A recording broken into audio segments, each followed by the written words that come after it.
Assalamualaikum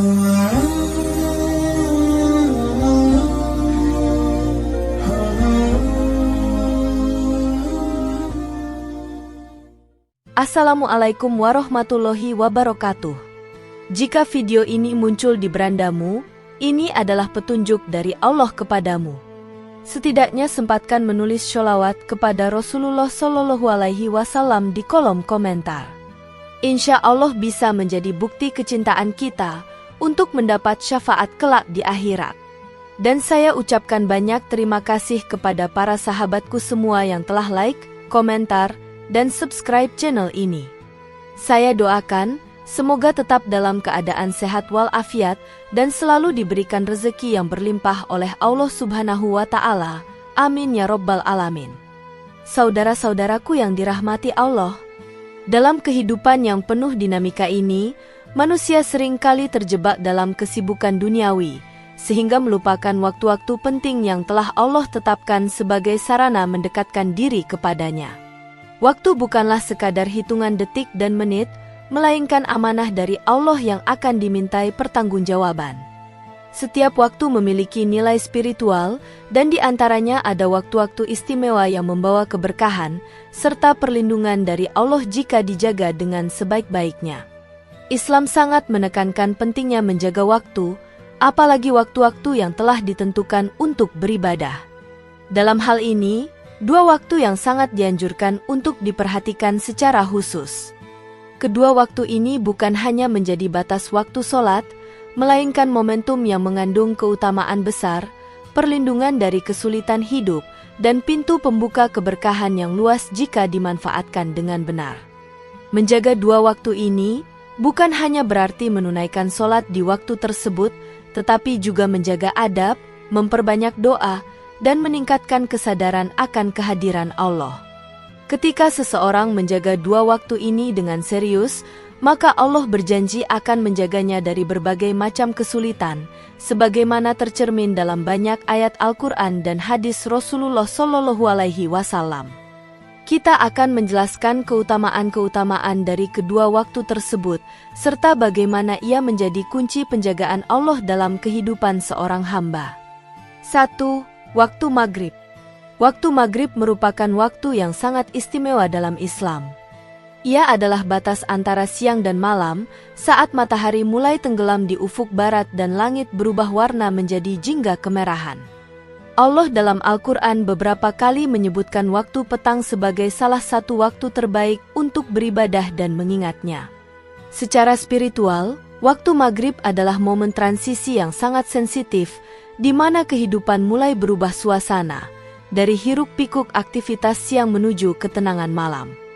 Islam mengajarkan bahwa pada waktu-waktu seperti ini, seorang muslim hendaknya memperbanyak doa dan mendekatkan diri kepada Allah, karena pada waktu tersebut banyak malaikat yang hadir mencatat amal ibadah manusia. Bahkan Rasulullah Shallallahu Alaihi Wasallam bersabda, bahwa malaikat yang bertugas di siang hari dan malaikat malam bertemu pada saat sholat subuh dan maghrib, sehingga amal ibadah yang dilakukan di waktu ini mendapatkan perhatian khusus di sisi Allah. Salah satu keutamaan besar dari waktu maghrib adalah bahwa ia menjadi waktu mustajab untuk berdoa. Rasulullah Shallallahu Alaihi Wasallam menjelaskan bahwa dalam hari Jumat, terdapat waktu mustajab di mana doa tidak akan tertolak, dan banyak ulama berpendapat bahwa waktu tersebut adalah antara sholat asar dan maghrib. Selain itu, waktu maghrib juga merupakan waktu yang disunnahkan untuk memperbanyak istighfar dan zikir, mengingat pada waktu ini banyak kejahatan spiritual yang tersembunyi mulai bertebaran. Rasulullah memperingatkan umatnya agar melindungi anak-anak dan keluarga mereka dari gangguan setan yang keluar saat matahari terbenam. Oleh karena itu, umat Islam dianjurkan untuk menutup pintu, membawa anak-anak masuk ke dalam rumah, serta membaca zikir dan doa perlindungan saat maghrib tiba. Sholat maghrib sendiri adalah salah satu dari 5 sholat wajib yang memiliki kedudukan istimewa. Dalam hadis, disebutkan bahwa siapa yang menjaga sholat 5 waktu, termasuk sholat maghrib, maka ia akan mendapatkan cahaya di hari kiamat, serta pembelaan dari api neraka. Solat maghrib menjadi solat pertama yang dilakukan setelah aktivitas harian berakhir, menjadikannya sebagai gerbang awal untuk menyucikan diri sebelum malam tiba. Bagi mereka yang memperhatikannya secara sungguh-sungguh, solat maghrib menjadi titik awal untuk memperbaiki diri, menutup kesalahan-kesalahan di siang hari, dan membuka pintu taubat yang baru. Rasulullah sendiri sangat menjaga waktu solat maghrib dan tidak pernah menunda-nundanya, menunjukkan betapa pentingnya solat ini dikerjakan tepat waktu. Keutamaan lain dari waktu maghrib adalah adanya solat sunnah yang dianjurkan sebelum dan sesudahnya. Meski tidak termasuk dalam sunnah rawatib yang ditekankan seperti pada solat subuh atau isya, 2 rakaat sunnah sebelum maghrib sangat dianjurkan bagi mereka yang mampu. Ini merupakan bentuk penyucian diri dan persiapan hati sebelum memasuki malam. Nabi Muhammad SAW juga menjadikan waktu maghrib sebagai momen untuk memperbanyak zikir dan doa perlindungan. Bahkan sebagian ulama menyebut bahwa waktu maghrib adalah saat pintu langit terbuka dan amal diangkat ke hadapan Allah. Maka tak heran, mereka yang menjaga waktu maghrib dengan serius akan merasakan ketenangan hati, ketentraman jiwa, serta perlindungan dari keburukan dunia dan akhirat. Secara sosial, waktu maghrib juga menjadi momen kebersamaan dalam keluarga. Islam tidak hanya mengajarkan ibadah secara individu, tetapi juga memperhatikan dimensi keluarga dan masyarakat. Ketika maghrib tiba, seluruh anggota keluarga disarankan berkumpul, menunaikan sholat berjamaah, dan menjadikan momen ini sebagai saat yang sakral untuk memperkuat hubungan. Dalam masyarakat Muslim tradisional, maghrib menjadi waktu untuk menyudahi seluruh aktivitas duniawi, membersihkan diri, berkumpul dengan keluarga, dan bersiap menjalani malam dengan ibadah yang lebih tenang seperti sholat isya dan sholat malam. Dengan demikian, waktu maghrib memiliki dampak spiritual sekaligus sosial yang kuat, menjadikannya sangat penting untuk dijaga dan dimuliakan. Menjaga waktu maghrib dengan baik merupakan salah satu kunci agar seseorang dijaga oleh Allah dari kesusahan dan kesulitan hidup. Waktu ini bukan sekadar momentum harian, melainkan jembatan spiritual antara dunia dan akhirat. Orang yang menjaga maghrib akan merasakan bahwa hatinya lebih tenang, pikirannya lebih lapang, dan hidupnya lebih terarah. Banyak orang meremehkan waktu ini karena sibuk dengan makan malam, istirahat, atau aktivitas lainnya. Padahal, justru disinilah rahasia kebahagiaan dan perlindungan Allah itu tersembunyi. Mereka yang tidak meninggalkan sholat maghrib dan menjaga keutamaannya akan mendapatkan naungan di hari kiamat, dimudahkan rezekinya, serta dilapangkan jalannya dalam menghadapi kesulitan hidup di dunia. 2. Waktu subuh. Waktu subuh adalah salah satu waktu yang sangat diberkahi dalam Islam. Ia adalah waktu yang sunyi dan tenang, saat kebanyakan manusia masih terlelap, namun para kekasih Allah bangun untuk menyambut fajar dengan penuh khusyuk dan taat. Dalam Al-Quran, Allah menyebut waktu subuh sebagai waktu yang disaksikan oleh para malaikat. Ini menunjukkan bahwa amal yang dilakukan di waktu subuh memiliki kedudukan tinggi di sisi Allah.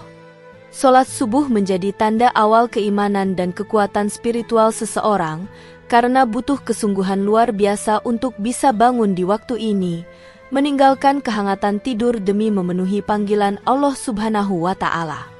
Oleh karena itu, orang yang istiqomah menjaga sholat subuh akan merasakan kedekatan dengan Allah dan keajaiban dalam hidupnya. Rasulullah SAW menyatakan bahwa siapa yang menunaikan sholat subuh, maka ia berada dalam jaminan Allah. Ini adalah janji luar biasa dari Sang Pencipta. Jika manusia berlindung kepada kekuatan duniawi saja bisa merasa tenang, bagaimana dengan perlindungan dari Allah langsung? Sholat subuh menjadi perisai dari segala mara bahaya, baik yang kasat mata maupun yang tersembunyi. Banyak kejadian buruk, kecelakaan, kegelisahan, bahkan kemiskinan yang bisa dijauhkan dari seseorang hanya karena ia menjaga sholat subuh. Lebih dari itu, subuh adalah waktu pembukaan rezeki. Barang siapa yang bangun dan berdoa di waktu ini, maka doanya akan lebih mudah diijabah. Allah membagi rezeki kepada hamba-hambanya sejak subuh, maka siapa yang tidur di waktu ini bisa kehilangan keberkahan yang seharusnya ia raih. Waktu subuh juga menjadi pembeda antara orang beriman dan orang munafik. Dalam hadis disebutkan bahwa solat subuh dan solat isya adalah dua solat yang paling berat bagi orang munafik, karena dilakukan saat tubuh dalam kondisi lelah dan mengantuk. Namun, orang yang beriman tidak menjadikan hal ini sebagai alasan, justru sebaliknya, mereka merasa bangga bisa bangun dan bersujud kepada Robnya di saat orang lain masih terlelap. Keutamaan ini tidak bisa diraih oleh orang yang malas atau tidak mempercayai keutamaan solat. Oleh karena itu, menjaga solat subuh berarti menjaga identitas iman, memperkuat keteguhan hati, dan menunjukkan komitmen sejati dalam menjalankan perintah Allah Subhanahu wa Ta'ala. Solat subuh berjamaah di masjid adalah keutamaan lain yang sangat dianjurkan. Dalam salah satu hadis, disebutkan bahwa orang yang solat subuh berjamaah seperti solat sepanjang malam. Ini adalah pahala luar biasa yang bisa diraih hanya dengan melangkahkan kaki ke masjid dan solat 2 rakaat dengan khusyuk. Rasulullah juga menyebutkan bahwa jika umatnya mengetahui keutamaan solat subuh berjamaah, mereka akan mendatanginya walaupun harus merangkak. Pernyataan ini menunjukkan betapa besar pahalanya dan betapa pentingnya kehadiran kita di rumah Allah di awal hari. Orang yang memulai harinya dengan solat subuh berjamaah akan merasakan ketenangan batin, kekuatan mental, dan kejernihan pikiran yang luar biasa. Selain dari solat, waktu subuh juga sangat baik untuk berzikir dan membaca Al-Quran. Allah menyebut bahwa bacaan di waktu fajar itu disaksikan malaikat. Oleh karena itu, banyak ulama dan orang-orang saleh menjadikan waktu subuh sebagai momen untuk tilawah, muhasabah, dan berdoa. Mereka tidak langsung melanjutkan tidur setelah sholat, tetapi mengisinya dengan ibadah sampai matahari terbit. Ini menjadi bagian dari sunnah yang sangat diberkahi, karena menambah kekuatan spiritual dan membuka rezeki hari itu. Orang yang terbiasa menjaga subuh, jiwanya akan lebih lembut, hatinya lebih peka terhadap kebenaran, dan hidupnya lebih terarah. Waktu subuh bukan hanya soal bangun pagi atau disiplin waktu, melainkan juga tentang keimanan, perlindungan, dan kunci kemudahan hidup. Seseorang yang menjaga subuh akan lebih mudah dalam rezeki, terhindar dari stres, lebih fokus dalam bekerja, dan hatinya penuh syukur. Allah akan memberikan keberkahan yang luar biasa pada hidup orang yang menjaga waktu subuh. Sebaliknya, orang yang terbiasa meninggalkannya akan kehilangan keberkahan harinya, pikirannya lebih kacau, dan hidupnya lebih mudah dihantui kegelisahan. Maka menjaga subuh adalah bentuk perlindungan diri yang paling awal setiap hari. Jika kita menjaga waktu subuh dengan sungguh-sungguh, niscaya Allah akan menjaga kita dari segala kesusahan dan kesulitan hidup. Saudara-saudaraku yang dirahmati Allah, menjaga waktu maghrib dan subuh bukan hanya bentuk ketaatan kepada Allah Subhanahu wa Ta'ala, tetapi juga bentuk penjagaan terhadap diri sendiri dari kesulitan dan keburukan yang bisa menimpa tanpa kita sadari. Allah telah memberikan tanda-tanda bahwa dua waktu ini memiliki dimensi spiritual dan fungsional yang sangat tinggi bagi seorang hamba. Siapa yang menjaganya, maka Allah akan membalas dengan penjagaannya yang tak terhingga. Dalam kehidupan yang semakin kompleks ini, menjaga dua waktu ini dapat menjadi pondasi ketenangan batin dan kekuatan menghadapi berbagai ujian hidup. Ketika dunia menawarkan kesibukan yang tiada henti, waktu maghrib dan subuh menjadi oase spiritual yang membawa ketenangan dan kedekatan dengan Sang Pencipta. Inilah investasi akhirat yang juga akan menenteramkan kehidupan dunia. Marilah kita jadikan waktu maghrib dan subuh sebagai momen sakral dalam hidup kita. Jangan pernah meremehkan kekuatan ibadah di waktu-waktu ini. Jika kita menjaganya dengan sungguh-sungguh, maka yakinlah Allah akan menjaga kita dari kesempitan hidup, kesedihan jiwa, dan penderitaan dunia. Semoga Allah menjadikan kita hamba-hambanya yang senantiasa menjaga waktu dan dijaga pula olehnya dari segala keburukan. Demikian yang dapat saya sampaikan, semoga yang menyimak video ini sampai akhir, terhindar dari neraka dan dimasukkan ke dalam surganya.